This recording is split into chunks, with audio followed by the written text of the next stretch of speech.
Hai, selamat datang di segmen Belajar Online CIS TV.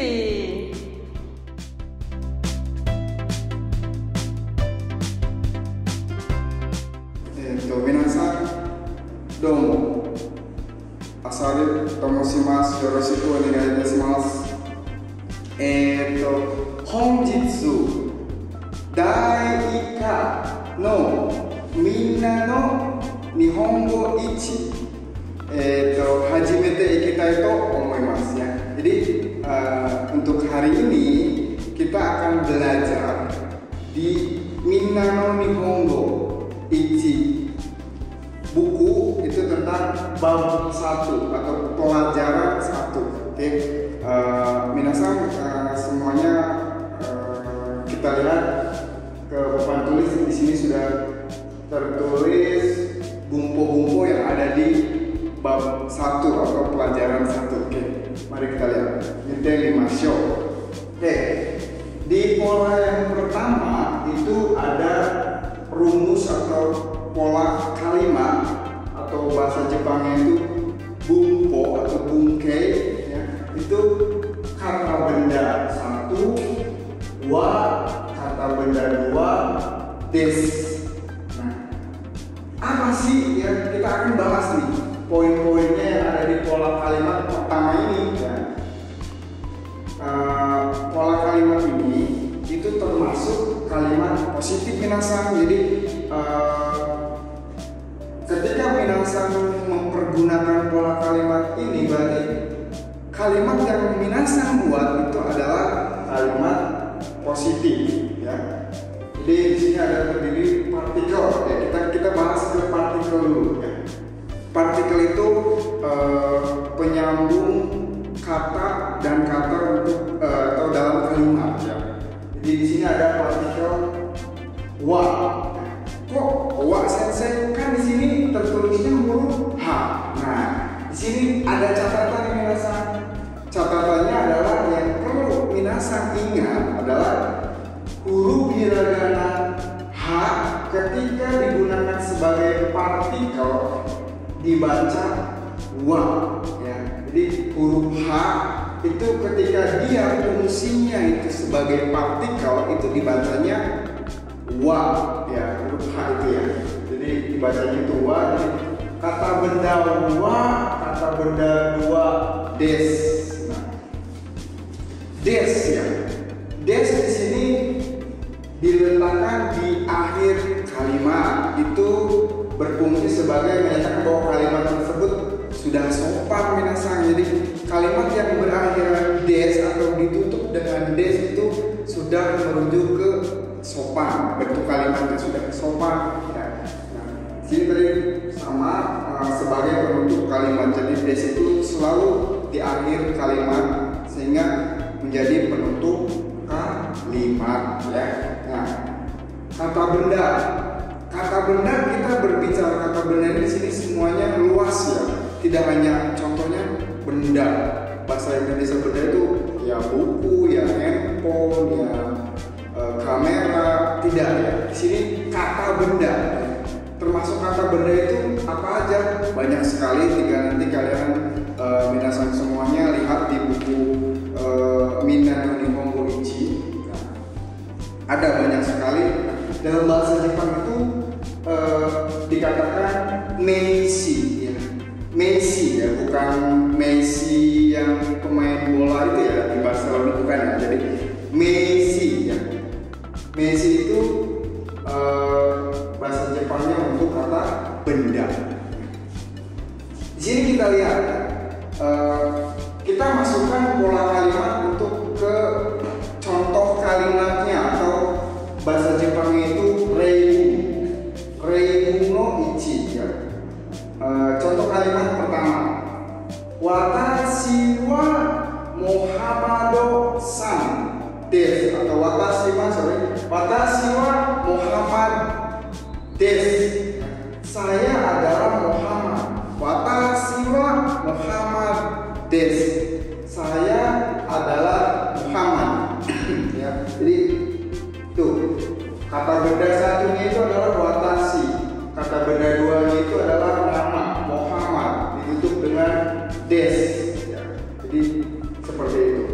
ada contoh kalimat atau reibung nomor 2 atau reibung no ni, ya, niba.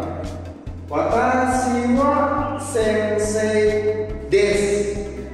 Saya adalah guru. Watashi itu sebagai kata benda pertama, dan wa itu sebagai partikel, dan sensei itu kata benda kedua ditutup dengan des. Ya, jadi ini adalah saya adalah guru. Watashi wa sensei desu. Minasan kumpulan kata benda yang dalam bahasa Jepang tentunya minasan sebelum belajar ke pola kalimat atau bumpo, ya, minasan juga belajar kosakata atau bahasa Jepang itu kotoba, ya. Ada di buku Minano Nihongo Ichi itu sebelum masuk ke pola kalimat itu kita akan disuruh menghafal dulu pola kalimat, kosakatanya, ya. Kosakatanya ya ada tadi watashi, sensei, dan masih banyak lagi. Silakan minasan, saran saya sebelum minasan mempelajari pola kalimat di video ini, minasan harus sebelumnya menghafal kosakata atau kotoba yang ada di bab 1 atau pelajaran 1, ya. Sampai di sini mungkin kalau misalkan minasan ada yang ingin ditanyakan, boleh ya ketik di kolom komentar, nanti kita akan jawab langsung. Jadi nanti sambil interaksi, apabila ada yang penjelasan kurang paham, minasan boleh tulis di kolom komentar, ya. Jadi kayak gitu ya minasan. Oke, kalau tidak ada, misalkan belum ada atau masih bisa mengikuti, kita akan lanjutkan ya ke pola kalimat berikutnya. Di sini ada nomor 2 atau pola kalimat kedua, ya. Tertulis kata benda 1 wa, kata benda 2 ja arimasen, ya. Ja arimasen. Kok sensei agak sedikit panjang nih, ja arimasen. Sering disebutkan saja, nanti kita sering diulang ya omongan kata-katanya itu, nanti akan menghafal tersendiri atau dengan sendirinya akan bisa menghafal itu, ya. Ja arimasen, kita bahas dulu ya. Ja arimasen adalah bentuk negatif dari des, ya. Ja arimasen adalah bentuk negatif dari des yang pertama tadi, ya. Nah, kok di sini ada dewa arimasen? Dewa arimasen itu apa sih? Dewa arimasen itu intinya sama seperti ja arimasen. Cuman kalau ja arimasen itu biasanya mempergunakan atau dipergunakan banyaknya itu secara lisan. Tapi kalau dewa arimasen biasanya dipergunakan untuk tulisan-tulisan, misalkan seperti teks pidato, ya, acara-acara atau penggunaan resmi yang lainnya. Oke, kita ke reibung, ya. Reibung atau contoh kalimat. Di sini ada watashi wa isha ja arimasen.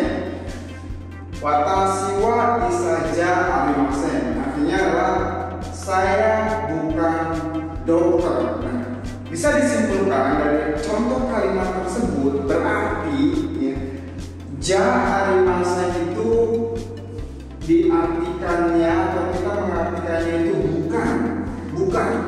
Ja arimasen itu bukan. Jadi saya bukan dokter. Watashi wa isha ja arimasen. Itu contoh kalimatnya. Jadi silakan minasan nanti setelah menonton video ini minasan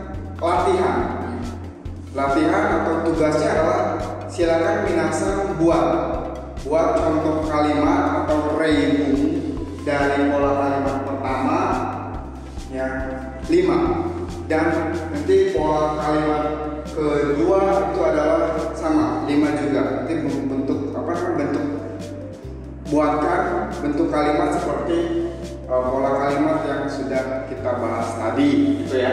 Jadi tinggal kita dilihat minasan sudah paham atau belum. Nanti kalau misalkan ada pertanyaan masih belum paham masalah tentang yang sudah diterangkan, bisa nanti interaksinya lewat kolom komentar. Oke, jadi kita lanjutkan ke bab 3 ya. Bukan bab 3 ya, nomor 3 ya. Nomor 3 itu ada kalimat K. Kalimat K, maksudnya di sini gimana Sensei? Kalimat K itu maksudnya bentuk kalimat ditambahkan huruf K paling belakangnya. Itu akan merubah atau menjadikan kalimat tersebut menjadi kalimat tanya. Kalau misalkan kalimat itu ditambahkan huruf K di akhir kalimat, itu kalimat tersebut termasuk kalimat tanya. Ya. Kita lihat contohnya atau reibu. Ya. Di sini ada percakapan simpel atau kaiwa. Ya, bahasa Jepang itu kaiwa.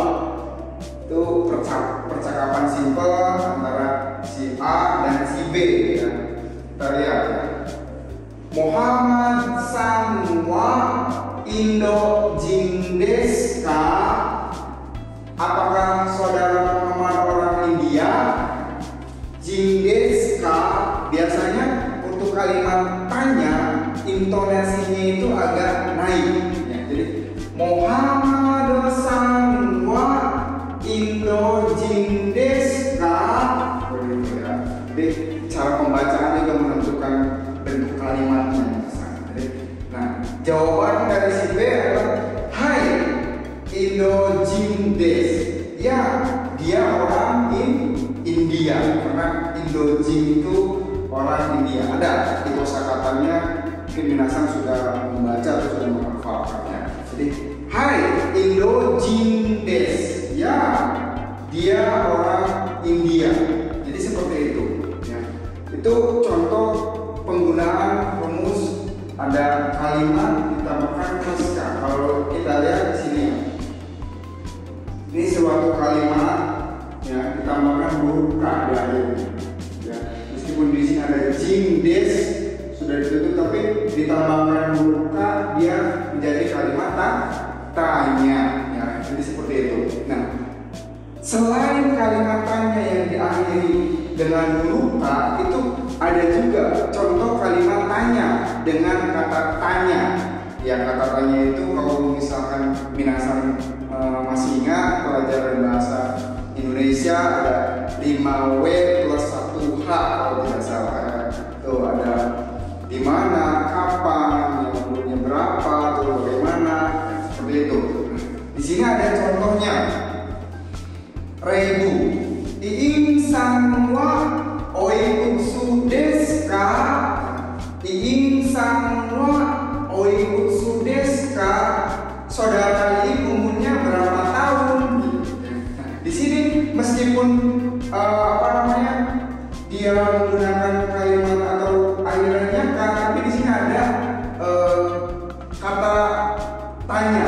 Di sini oikutsu. Ya, saya kotakin ini.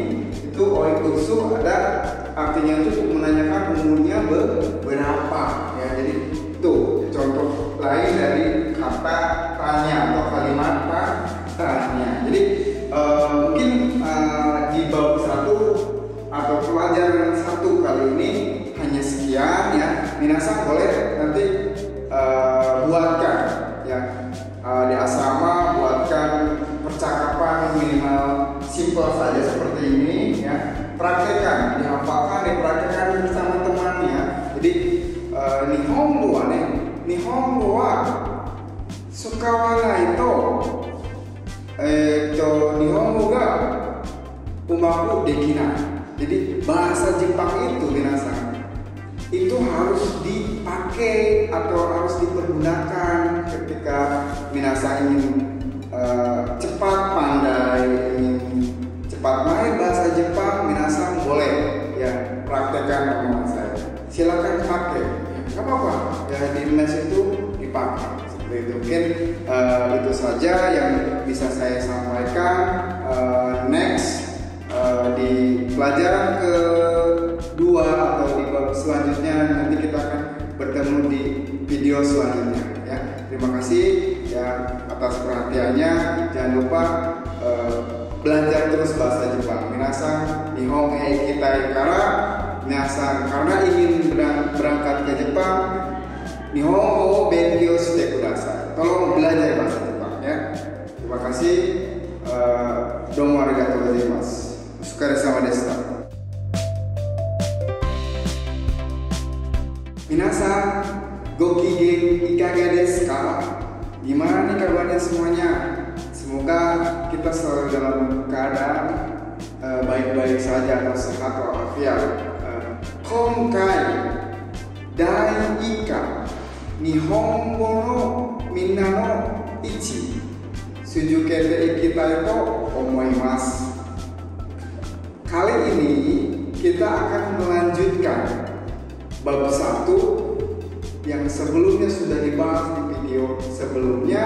Kita lanjutkan dalam video kali ini. Oke, minasan mite mimashou. Ya, silakan minasan kita lihat bareng-bareng ya. Kemarin itu kita sampai ke pola kalimat nomor 3. Kali ini di nomor 4 ada pola kalimat kata benda mo. Ada huruf mo belakangnya. Itu artinya mo di situ juga disebut dengan partikel ya, berarti partikel mo ya. Yang artinya bisa diartikan juga ya. Oke, kita lihat ya. Kita lihat reibunya dulu. Reibu no ichi atau pola kalimat Kero-san wa sensei desu. Saudara Kero seorang guru. Di pola kalimat kedua atau di contoh kalimat kedua itu Iin-san mo sensei desu. Saudara Iin juga seorang guru. Nah, di sini terlihat ya. Pertamanya partikelnya wa, kalimat kedua partikelnya mo. Tetapi ya, predikatnya itu sama ya. Di sini kalimat atau contoh kalimat pertama sensei ya kan. Nah, kedua pun sama. Predikatnya itu sensei sama ya. Nah, makanya ketika kalian mengucap atau membuat kalimat dengan predikatnya sama, itu yang partikel yang harusnya wa, kalimat keduanya diganti dengan mo ya. Jadi partikel mo itu bisa diartikan juga di sini. Mo ini juga. Nah, kita lanjutkan ke kata benda 1, no kata benda 2 atau di pola kalimat atau bumpo ke-5 di bab 1 atau pelajaran 1 dai ika.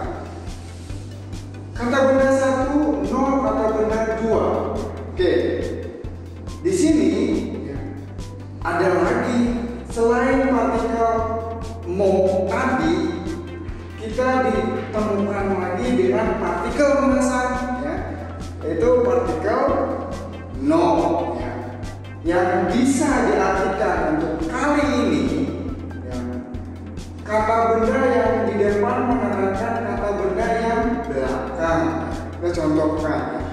Reibu Yogi-san wa LPK Chisno Sensei desu. Yogi-san wa LPK Chisno Sensei desu. Saudara Yogi adalah guru LPK Cis. Nah, di sini berarti ya, saudara Yogi itu dia adalah seorang guru di LPK Cis. Nah, itu kegunaannya atau fungsi dari partikel no tersebut ya. masih ada lagi ya minasan, masih ada lagi fungsi atau penerjemahan dari partikel no. Itu nanti kita akan bahas di bab-bab berikutnya atau pelajaran-pelajaran berikutnya. Jadi minasan jangan pernah bosan ya. Jadi terus lihat, terus panteng ini ya di channel YouTube JIS TV ya. Dan di situ banyak pelajaran-pelajaran bahasa Jepang yang dimunculkan di situ. Semoga ya dengan dalam kondisi pandemi COVID sekarang ini kita bisa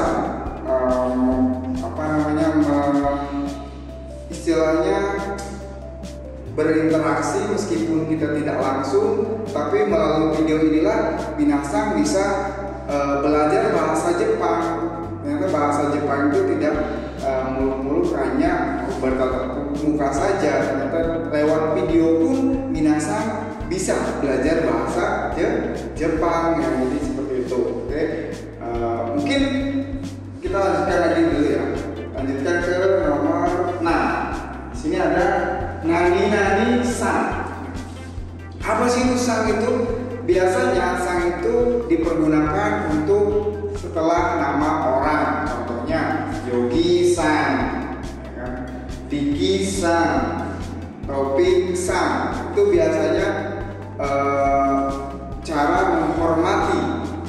menghormati orang lain, menyebutkan nama, menghormati orang lain. Itu di dalam bahasa Jepang. Budaya-budaya tersebut banyak sekali, diantaranya itu ya, tata cara atau sopan santun dalam bahasa Jepang. Kali ini mungkin untuk materi di bab 1 selesai. Jadi minasan silakan review kembali pelajaran di bab 1 kemarin yang video sebelumnya, dilihat kembali, difukusu kembali atau diulang kembali. Barangkali memang masih ada yang belum paham ya. Silakan utarakan saja lewat kolom komentar, tanyakan saja ya. Jadi tetap bisa interaksi dalam konteks di kolom komentar tersebut ya. Oke. Jadi minasan juga jangan lupa di buku Mina Nihongo Ichi juga ini terdapat latihan-latihan atau renshu. Silakan minasan boleh kerjakan dengan apa yang sudah kita pelajari di video kali ini atau di bab kali ini. Minasan boleh dipelajari dan minasan boleh mengerjakan renshu-nya tersebut. Oke. Kaiwanya juga di sini juga ada kaiwa atau percakapan. Minasan boleh bersama temannya itu latihan kaiwa atau percakapan, itu boleh. Silakan itu dilakukan setelah menonton video atau pembelajaran kali ini. Nah, selain di bab 1 itu tentang pola kalimat yang sudah kita bahas. Nah, di sini juga saya akan sedikit membahas tentang Jiko Shokai. Apa sih itu Jiko Shokai? Jiko Shokai itu perkenalan atau memperkenalkan diri ketika kita bertemu pertama kalinya dengan orang lain. Ya. Contohnya Jiko Shokai paling simpel, paling sederhana itu adalah misalkan seperti ini, saya contohkan ya. Domo, hajimemashite, Asari tomo shimasu, dozo yoroshiku onegai itashimasu. Itu paling simpel versi orang Jepang ketika Jiko Shokai memperkenalkan diri itu paling simpelnya seperti itu. Ya. Yang jelas menyebutkan nama kita seperti itu. Dan masih banyak lagi versi-versi lengkapnya. Mungkin kalian sudah bisa lihat atau pernah diajarkan oleh senpai-senpainya atau pernah melihat senpai-senpainya latihan Jiko Shokai. Itu silakan dilatih kembali. Minasan tinggal dibuat ya kan, dan dihafalkan. Oke, ini itu saja yang kali ini bisa saya sampaikan. Terus ya belajar bahasa Jepang. Terus pelajari bahasa Jepang. Ya. Saya yakin dengan hanya lewat video ini, minasan juga bisa belajar bahasa Jepang. Karena belajar itu tidak ada halangannya. Yang penting kita niat untuk mempelajari bahasa Jepang, pasti bisa. Nihongo ga tanoshiku narimasu. Karena bahasa Jepang nanti akan menjadi menyenangkan. Seperti itu. Minasan, hontoni domo arigatou gozaimashita. Sukarezama deshita. Bye bye. Baiklah minasang, jangan lupa untuk like, share, and subscribe. Dan sampai jumpa kembali di video-video selanjutnya.